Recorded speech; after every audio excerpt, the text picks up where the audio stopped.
ready. Fabulous. All right. And we're good. Buenos dias. My name is Carrie Rondon. I'm one of the co-chairs of iHelp, your Hispanic Employee Resource Group. And so today I want to welcome you to a journey through the vibrant tapestry of Hispanic heritage. We gather not just to celebrate the rich culture and mosaic of the Hispanic world, but to explore the stories, the traditions and innovations that have woven together to shape this tapestry of our shared heritage. As we embark on this enlightening voyage, I invite you to open your hearts and minds to the melodies, flavors, and colors of diversity that make Hispanic heritage an endless source of inspiration. And so I'm Cuban American. My parents are both from Cuba, and I was born in Jersey. Minerva, tell us, who are you wearing today? This is what you would call a huipil, and it is a traditional Mexican blouse, hecho en Mexico. Actually, is in existence pre-Hispanic times. So good morning, buenos dias, good afternoon, buenas tardes. My name is Minerva Navarrete, and I am one of the co-chairs of the iHelp ERG. You may or may not know what iHelp stands for, so let me tell you. It's the Inclusive Hispanic Employees Leading. And our mission is to provide support that ignites, empowers, and equips our Hispanic culture to achieve excellence while contributing to the success of Modivcare's mission, all as a community. Today, we have a few of our amazing individuals here to share some pretty wonderful and inspirational stories. Before I turn it over to them so they can introduce themselves to you, I'd like to share that my familia is from Chihuahua, Guadalajara, and Spain. Enriquez? Hola, buenas, ¿qué? Good to see everybody. So Enrique, so my parents met in New York City, both Caribbean. And so my dad's name is Enrique, my mom's Elizabeth. They thought, how do we name this child so he can assimilate into this culture? So they named me Henry. Rebel against that. And I'm Enrique, which is the same. Glad to be here.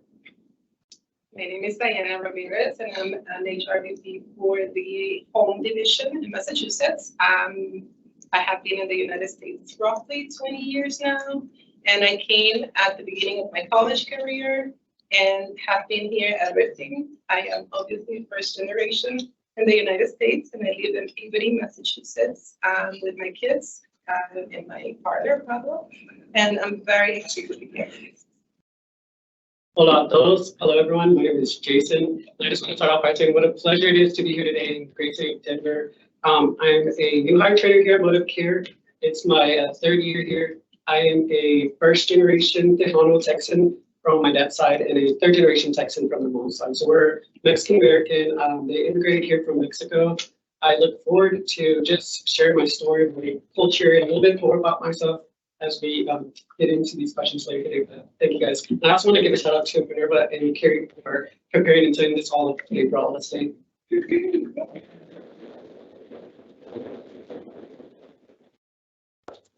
Hi everyone, my name is Rachel Candida Ricky. In Spanish, I'm like you, I go by Jaquel. So those of you that want to give me a shout out, I see some of my people here from Miami. I'm also Cuban American. I was born in New Jersey. I'm really proud to be here and great to represent not just our communities, but also our cultures. Thank you all for having me. All right, so let's get started with some of these questions. We're going to start with you, Jason. How has your Hispanic heritage shaped your personal identity, leadership, or problem-solving abilities?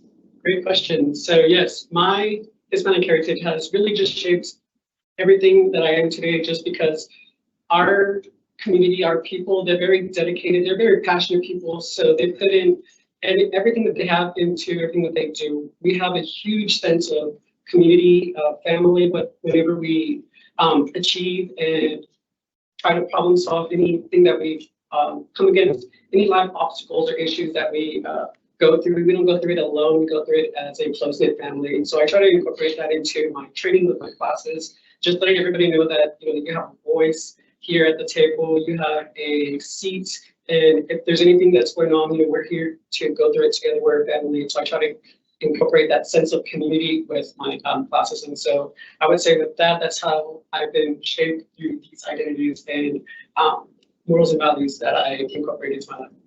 Thank you, Jason. How about you, Enrique? Gosh, I don't know if there's a way to separate, our backgrounds and who we are. So I think I'm the same. I look at it. My mom really helped shape my leadership approach and how I see work and life. I mean, she was a caregiver. She spent a Liberty tech sign in the corner. She sold pots and pans door to door. So just having that understanding of the value of work and our 21,800 and 10 associates, every associate provides extreme value to our organization. So I think that's changed my approach. I would say problem solving when you grow up in New York City, Harlem in the 70s, you have to problem solve at an early age, even at kindergarten. Which way do you walk? What do you say? Who do you look at? So I think from an early age, problem solving was part of my learning. A must, right? A must. Born and raised in LA, I can resonate. From my end. How about Rachel? I was about to say that. Can you share a specific achievement, a contribution, or story about an Hispanic individual that has inspired you or left a mark? Absolutely. So there is a story about a particular individual who's impacted me. And I think when you think about people that influence you, think about the people that surround you. And so I do have a core group of women like my mother, my aunts, my sisters, who have influenced me, really to been my rock at times. But there's a particular individual that my father used to tell me about, and his name was Jose Marti. And he was a Cuban poet, he was an activist, he was a philosopher, and he has a particular poem called Cultivo una rosa blanca.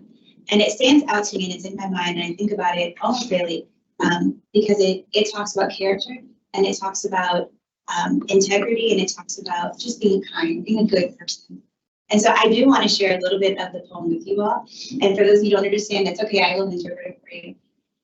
But the name of the poem is Cultivo una rosa blanca. And so, cultivo una rosa blanca en julio como en enero, para el amigo sincero que me da su mano franca. Y para el cruel que me arranca el corazón con que vivo, cargo mi ortiga cultivo una rosa blanca. It's powerful because it talks about, again, being good, being a good human. And the raw translation is there was a person who had planted a beautiful white rose. And he planted it in the perfect time. He planted it in the perfect time. And he wanted to gift it to someone who he considered a friend, to give it to them as a gift. And then he talks about another individual who was not so kind, who wasn't good, who he described as someone who literally ripped the heart from his chest. And he had a decision to make. Did he want to give him thistles and thorns or dirt, probably what he deserved? Or was he going to treat him with kindness? And it said he planted the same white rose, the same gift that he gave a friend, he gave it to this mean individual. And so that stands out to me because we are minorities, but looking around the room, there are a lot of minorities in different things. And so I think on a daily basis, or even, in some time in your life, you probably experienced people not being kind, or people being unfair, or maybe they had bias against you and you have no reason. It's not about you, maybe it's about them. We have the choice to be kind. We have the choice to be good. And I teach my children this, and I hope that it inspires you all. And so outside of my family, the people that built me, that raised me, I would say Jose Marti, a philosopher, a Cuban philosopher from the 1800s, is really impactful. That's good. Thank you for sharing that. That's wonderful. Enrique, how about you? Oh gosh, following. That's not fair. Yeah. That's not right. Okay, so in our family, familia, for some reason we talk about the next meal during our meal. So I'm gonna. So by the way, just side note, anyone have Peruvian food? It's I think the best. No, you say that. You agree? I know Cuban food, we love it. But so the person that comes to mind actually is very involved in food. Someone you all might know. Another Jose Andres, who's a famous Spanish chef. And the reason I think about him is during, I think it was 2010, during the Haiti earthquake, he built an organization. I think it's called the World Kitchen. And it's all about providing I think they provided 3.5 million hot meals, both during that incident and during the hurricane in Puerto Rico and Hurricane Maria. And so I don't know the exact quote, but basically says there's no disaster, there's no distance that can take us away, chefs, from providing warm meals to people in the greatest need. And so to me, I just think you take a skill set or this artist that he is, and to be able to find a way to contribute to society is incredible. So I think Jose Andres is something that comes to mind. Great, thank you for sharing. Very inspiring. Okay, next question. This one goes to Jason. From a Hispanic vantage point, which global issues resonate most with you and why? Yes, great question. So for me, a global issue that really resonates with me is immigration, education, and just going and helping those marginalized communities that are kind of left out on society's fringes. And the good thing about that is, before here at Modivcare, I was a clinical social worker for 4 years in Austin for the homeless, on those on substances. And so I really got to experience and work with those in these marginalized communities. And so that's been a great global issue that I'm very, I would say, passionate about. And so working here at Modivcare, that just continues, even though it's a different field, we're still continuing with the same goal, because here I like to train to my new hires is that with these standard determinants of health, we are trying to, work towards these marginalized communities and help them through all these different services we provide, with whether it's transportation or these hot meals that these communities need. And so that's just one of these few minor issues that I'm very passionate for. So very true. Enrique? I would say food insecurity is one, particularly with children. It's just, there's something about it really just bothers me. And so that is an issue. That coupled with climate change, I just worry about the impact that will have on the countries and the areas most in need already with the greatest impact. So I worry about that. I do get made fun of a lot. My friends and family members, we do try to recycle a lot, take care, watch what we eat as much as possible. But the thing that I get made fun of the most is my car. So I have a 12-year-old, really beat up electric car. It's not a Tesla, it's a Nissan Leaf. And I think squirrels have chewed it. It's beat up, but it gets me around town, gets me to the airport, and, obviously there's all kinds of issues sometimes with battery life and so forth, but I find that that's my way not to use gas and so forth. Climate change is a big deal. And I'd like to add, while my history is telecom, I worked in telecom for a good 29 years before I moved to Modivcare. I found that maybe not a global issue, but looking at all the members and people that we support in retail, it really truly is life or death. And so to me, every call that we answer, every member that we help, that's our community that we're supporting. While not global, it is. Every call we take helps improve that member's social determinants of health. And so to me, I feel like we make a big difference. And sometimes I know the grind doesn't feel like we do. And sometimes there's things we can and can't control. But I feel proud every morning that I get up to come to work. Makes me feel like I'm a big part of something important. And that's because of all the people that I support me to come to Modivcare. So to me, it's something that we can do. Each one of us, I will say that it is. So I've got an interesting questions coming for you. So Anna, have you faced any unique challenges or stereotypes based on your Hispanic heritage, and how have you navigated through them? Well, I think that probably all of us have faced some of those challenges. I think when you come out, get to a new work environment, I remember me as a very young woman coming to my first job and being the only not only the only woman, young woman, but the only person that looked like me, dark skin, with a thick accent, and being there, I wasn't taken as serious or respected at the beginning as I should be in the role that I was. And I think the only way that I was able to deal with that was to basically be myself, take in consideration the job that I was there to do and do it well, and keep that as the main goal. But while doing that, doing it with respect, with professionalism, and with kindness. And I think that spoke for me instead of having to always that. And I think that's how I deal with these kind of issues throughout my life, throughout my day-to-day, my career. It has been the same one. We're lucky to have you. Thank you. How about you, Rachel? Yeah, I can think something very similar. So my parents are political refugees, and I grew up in a place where there weren't a lot of people that looked like us, or sounded like us, or listened to the same music. And it was challenging. And you try to assimilate to the area around you and the people around you. But if you do it too much, you kind of lose a little bit of you. And so I think on a daily basis, I think about that. And I think that I'm surrounded by people that may not look like me or sound like me or eat the same foods or listen to the same music. I try to be mindful of not losing too much of me to fit in. And it's a work in progress. I do it every day.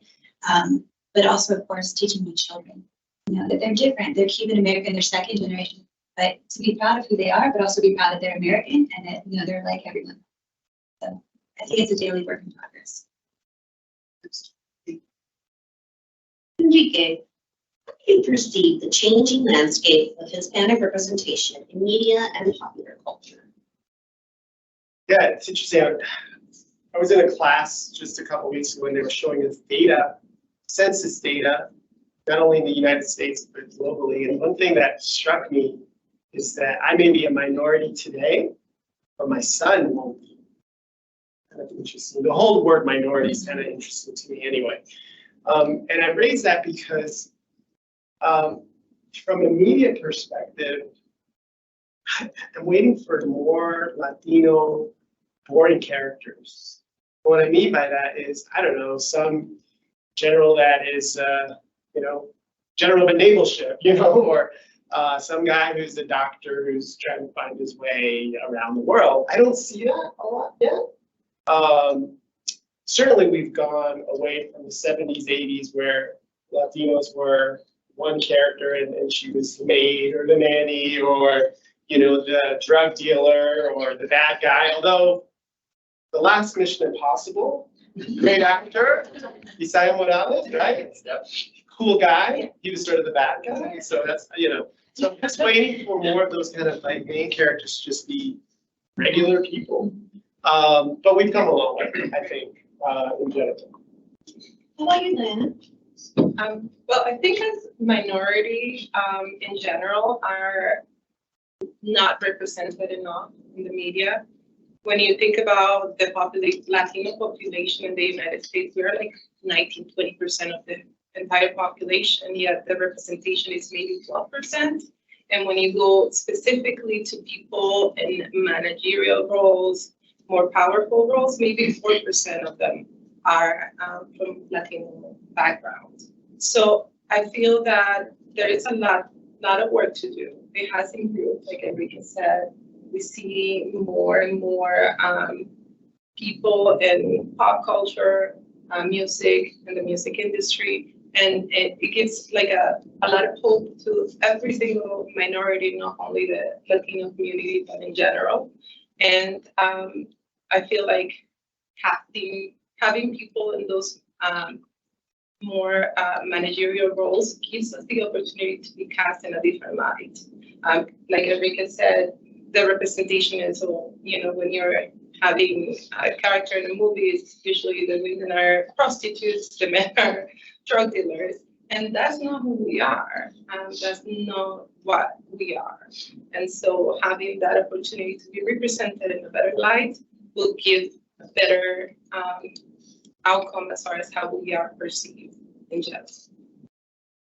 Well, that's interesting you say that because this month they're releasing the movie A Million Miles Away. I don't know if you've heard about it, but it's about Jose Hernandez, who is an astronaut and went to space at the age of 42, but only after being turned away from the space program 12 times.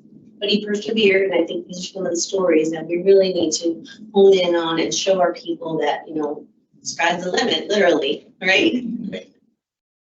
So I'd like to share something special with you right now. James Asuncion is a Mexican-Filipino artist who has been creating artwork since he was 4 years old. He has been inspired by artists such as Michelangelo, Picasso, and Diego Velázquez. James has developed designs for brands like Disney, Warner Brothers, and Universal Studios. Today, he is spending some time traveling through Spain, where he was inspired to create dimensional watercolor art pieces featuring flamenco dancers and guitars, including these pieces that you see here, which we will be raffling off today. Still a lucky winner, still be so lucky. Bet you guys didn't know that, huh? That's why you're here. Whether you're joining live or online, your name is being entered into our digital wheel, and we will be raffling these off by the end of the week. So if you don't already know something else, I'm going to share with you. How do you join our ERGs? Some of you may or may not know about Viva Engage, but I'd like to just real quickly tell you how you can join. So, you know, on your team, there's these 3 little dots on the left-hand corner where you can actually add apps. You go on there and you search for Viva Engage. Once you're there, you're going to see communities up at the top, and you'll see the Pride ERG, Abilities Awareness, Female Empowerment, of course, I Help, and others. So go on there, click join, and then you can be a part of all the festivities all year long in regards to all of our ERGs. And I do have one last question that I was pondering, and I was hoping you could help me with this. Jason, how do you celebrate and honor your Hispanic heritage? Ooh, I love that question.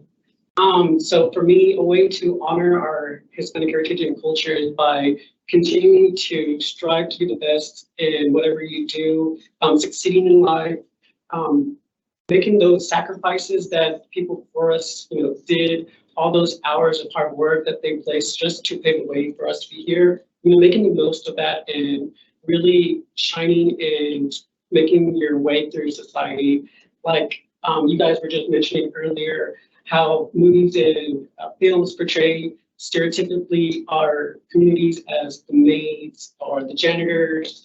And I would say with that, it's true in the sense that a lot of people that come and immigrate, we do end up in those roles, but it's not to say that they are limited to that viewpoint. Like there are a lot of people that have abilities, the background, the education to be in these higher roles, positions. Like for example, my mother, when they immigrated here, she was a maid. She cleaned houses, but she had a degree. And so just because somebody's a cleaner or janitor doesn't mean that they are any less smart or capable than anyone who is in a managerial position. And so with that, I say to honor our heritage and our culture, to continue just striving in whatever that you do in life, be passionate about it, dedicated, and let those sacrifices of those before us really make a difference and really, you know, continue to pave that way for those that come after us. Yeah, I agree. After all the sacrifices my family made, I had no choice but to succeed. And so we honor them that way. That's great. Thank you. That was beautiful. I love that. I think keeping it alive, right? Sharing the traditions, not just with the folks that are like us, but sharing with people that your friends that may not be Hispanic, right? I think also with our children, making sure that we pass down the traditions to them, the foods, the culture, the music, the traditions that maybe, you know, if we don't, then they'll start to die. So I think if we just keep it alive. I love that. I honor my Hispanic heritage in an interesting way.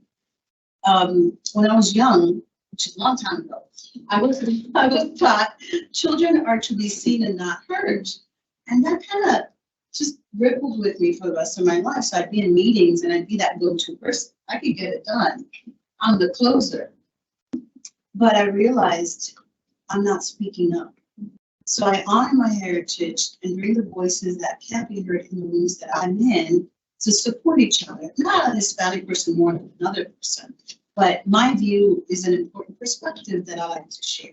So I think we all find a good way to honor our families and our traditions and our shared heritage. And so thank you for joining us today. Yeah, and I think also I want to share, you mentioned, some of our people were janitors at one point and whatnot. And there's also another movie, if you don't know the story of the hot Cheetos. The gentleman was a janitor for Frito-Lay, and he kept trying to create this spice for chips, and his little 4-year-old son is the tester, right? And day after day, they would come up and he presented to Frito-Lay, but the chemists, they were already creating this specimen, right? So anyways, at the end of the story, it worked. And obviously it went international, and he became like the vice president of the whole organization in regards to international marketing and whatnot. But the story, if you haven't watched it, is still inspirational because our ancestors did work hard, and they were janitors and they were maids, and that's okay. My mom had a 4th grade education, but she's not stupid. She's very, very smart. And I notice now, and I'm sorry, it's emotional. She was being observant. She was teaching herself to read, to drive. All the things that she does today, she taught herself. And I think it's a beautiful thing that people, they worked hard and they learned. So thank you guys for letting us share this time and our stories. I think it was an honor for us and a pleasure to have you all here. It's emotional.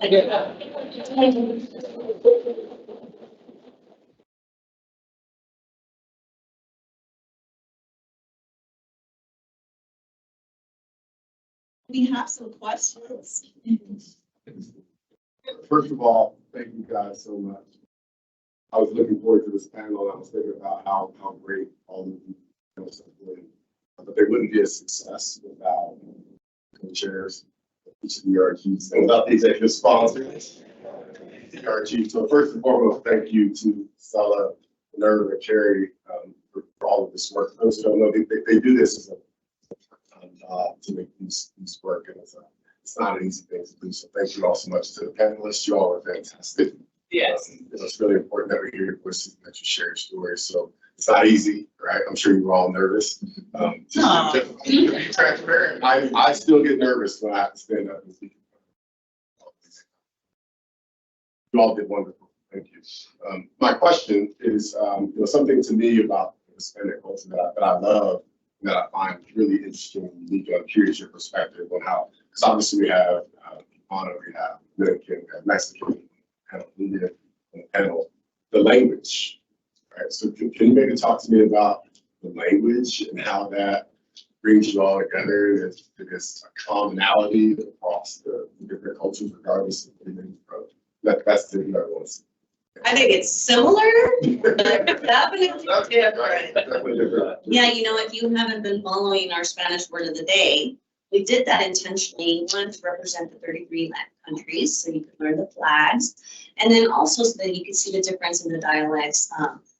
I have a hard time understanding sometimes Cubans because they speak very fast and they use different words. I know. So I'm gonna be like, no. Eventually I'll get it, but it is different. But it's the same with Dominican and Puerto Ricans. Different words, different meanings, but. To me, do you have a comfortable pair of shoes that you wear? When I see that somebody speaks Spanish, I know you too. it's just a level of, it's not that we're going to talk about other people in a different language. It's just comfortable. It's just, there's something that connects us that is beautiful. And I've been able to learn, because of my Latin base, I speak French, Italian, a little Portuguese, and now Tagalog, because I've been to the Philippines, and they had Spanish conquered for about 300 years. Oh yeah, and so it's enriched my life because it's connected that little thread across the entire globe.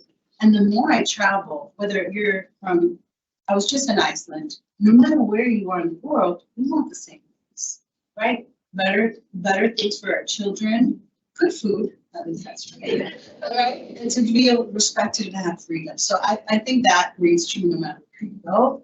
But having somebody that understands your words is fun. I think that actually that's exactly how I feel, but there is definitely certain things in the language that is very entertaining. So like there is a particular word when I came to the United States and started interacting with people from Hispanic background, and it's ahorita. Ahorita for somebody from Peru means something totally different than from Dominicans and Cubans and Mexicans. So I know Mexicans ahorita means right now. Right now. Yeah. For Dominicans means later.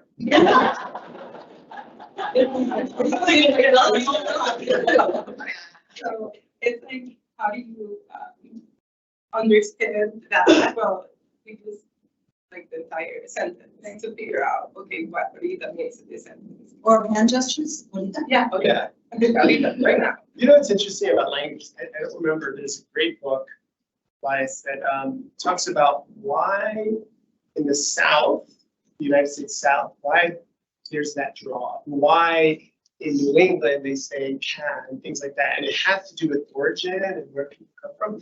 And that what's interesting about, a lot of people don't know, is what's interesting about our cultures is it's this beautiful combination of African, right? Peru, tremendous African community, indigenous, different indigenous cultures, Spanish, different European. You go to Argentina, you have a lot of Italian influence. You know, Peru, there's Asian, Japanese influence. So it's just interesting. Language, believe it or not, has to do with some of the dialect and how some of the words we say. Like in Peru, I call it whiny.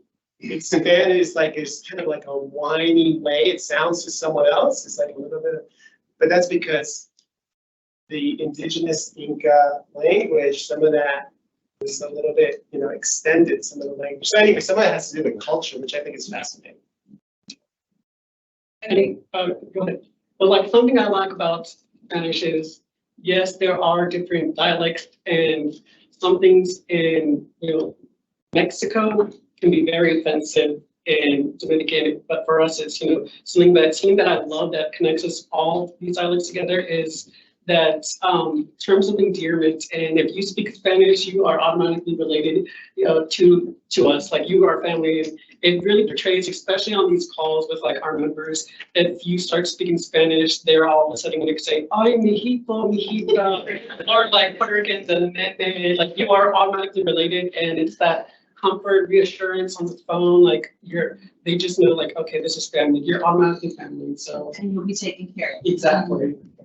And fed. So, definitely fed. Anyone else?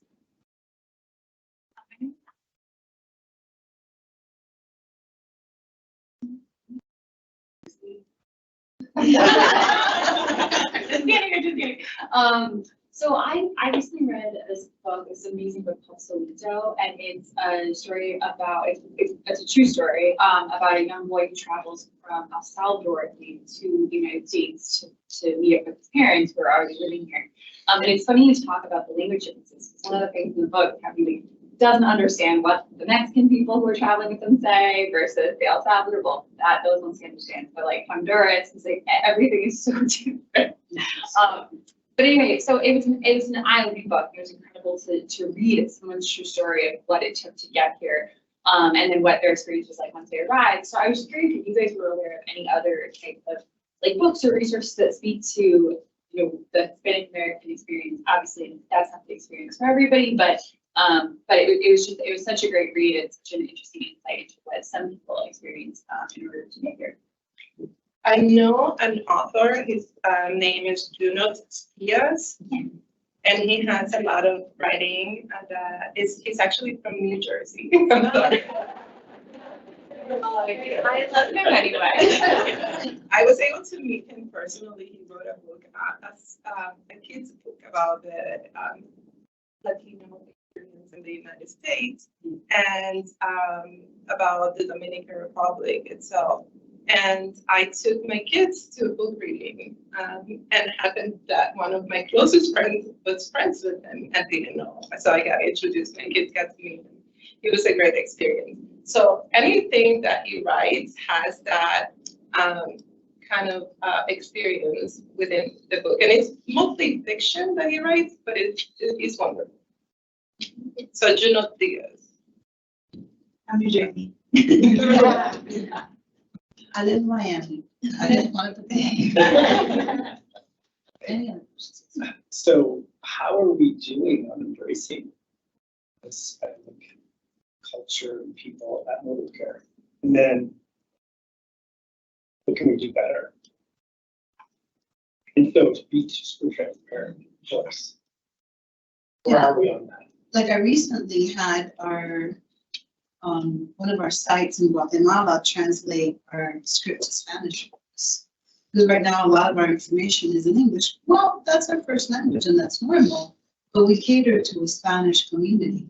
And so I think having some of the material, if you're only speaking to a Spanish community, should be the right route. And so in Guatemala, these teams are speaking collegiate Spanish, which is, not really aligned to what language is. So we're working through that. I think that we're not going to give you a choice. We're going to come here and do the best that we can, right? But I think that there's some work to do still, right? In understanding, how much of the Spanish population is now impacting. We'd be the third largest GDP if you consider our spending power. So I think that we've got a little bit to go, but I feel welcome at Modivcare. I definitely know that my voice is heard, and I feel like people are willing to work through those things together.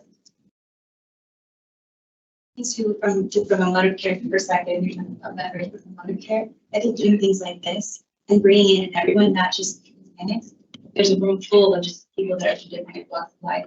I think doing things like this help us feel accepted. I think our leaders, being in this room and having conversations with us, that makes me feel good. I don't know about but that makes me feel like you hear our voices, you see us, you see that we're different. You're not treating us differently, but you're accepting us and you're part of the conversation. I feel great about it. I think newbie, so you all tell me if I'm wrong here, but and I'm thinking about PCS because that's the listening tour that I've done so far. But that's a scary one, especially for you. But the statistics show that in about 7 years, we're going to have maybe 1.5 candidates for every job we open. Think about that for a second. And I'm talking just every company. So I think the experience is super important. I know my mom uses Amazon because she uses it in Spanish. She speaks English fine. She's been here, but she prefers that. So this, again, PCS caregiver app, we were sort of talking about that. That's got to be really cool where I can choose Russian or Spanish or Filipino, and I say, Ayuda. And then, there's some sort of AI that says, hey, what's going on? Hey, I didn't get my pay, and you get answers. Maybe after your 100th visit, that's felicidades. You get just like I get on my watch. It says, hey, you've done your 100th visit in Spanish. You get $100, you get $10 or whatever, do whatever you want with it. So that experience in any language has to be there so that 1.5 person that's eligible chooses us. And if we figure that out here in the next 6-7 years, then we'll win. There's a lot of companies that are going to be in big, big, big trouble. They will not be around if they don't figure out the associate experience, of which, the Latino experience is important. I think the way you're talking about leads me to think about our current employees, the folks that we need to anchor at Modivcare through that experience, the team member experience. And of course, I'm looking at it as an HR lens, but how rapidly do we serve them? How responsive are we? How charismatic or compassionate? And what keeps them wanting to work here? Because days do get hard, Carrie, and we get a fresh start the next morning, right? But sometimes we leave at the end of the day, and I'll speak for myself, I'll leave at the end of the day and I'm like, what in the world? Because it was just rough. But I get a fresh start the next day, and what is it? Yes, we're connected to mission. And what are we as leaders, all of you that have people that you're responsible for, and even your colleagues, how are we making them feel included and connected and wanting to stay at Modivcare? And I'll add to that because that's actually where I was going. My diversity experience started 20 years ago when I used to work for the NG Merage World. That's 20 years ago that I was doing these kinds of events. So I think, we're a little behind the times. We were actually part of the first diversity council and efforts back then. And we did a lot of things with employees, hourly employees mostly. And it was easier back then because everybody was on site. We're talking about the gaming industry, casinos, employees are there. We're talking 10,000 employees all in one place, right? Whereas now we have so many remote employees, that level of engagement is the challenge for me. And opportunities like this, when we have our employees working throughout these wonderful events, it makes it hard for them to engage and participate. And I think, to your point, we really need to include them in on this because they need to feel the love that I feel coming to work every day, especially in Miami, even though Mexicans are a minority there, believe it or not. I feel welcomed, and I want all of our employees to feel that way. So we got a little work to do, but the beginning of this council, the beginning of our ERGs, I think is a huge step. And I am so honored to be a part of it, and I cannot wait to give you guys more ideas on what else we can do, like international day, so we can all eat some really good food from all across the world. And just needs to, I think from the perspective of our leaders, right, we have, space to do what's important. And they all understand the importance of having an employee resource, spending time and making that happen.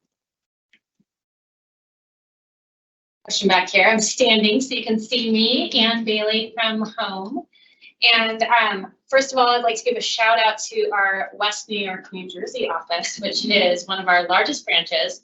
And it's 100% Spanish speaking, and both our teammates and the patients that we serve. And then number two, we have a really large portion of our teammates who speak Spanish and identify with different Hispanic cultures. But we've been really late to the ERG game. And we didn't have even Gauge for a while. We didn't have Microsoft. We now do. And so not a question, but a request from those online or here that if you're on that home team, the ERGs are open to you as well. Please engage, learn from some of our friends across mobility and across our corporate world. And I would love to have more people engaged in the ERGs. Thank you all for being here. Absolutely, we were honored to have Diana here come out. She did some traveling just to get here, so I really appreciate that.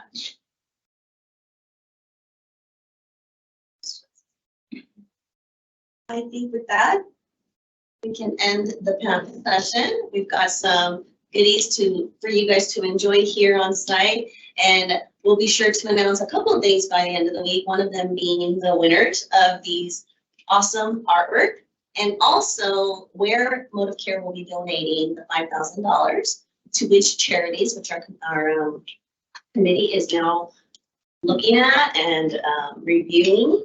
And so we'll let you know who those recipients are. So thank you guys very much. Very good.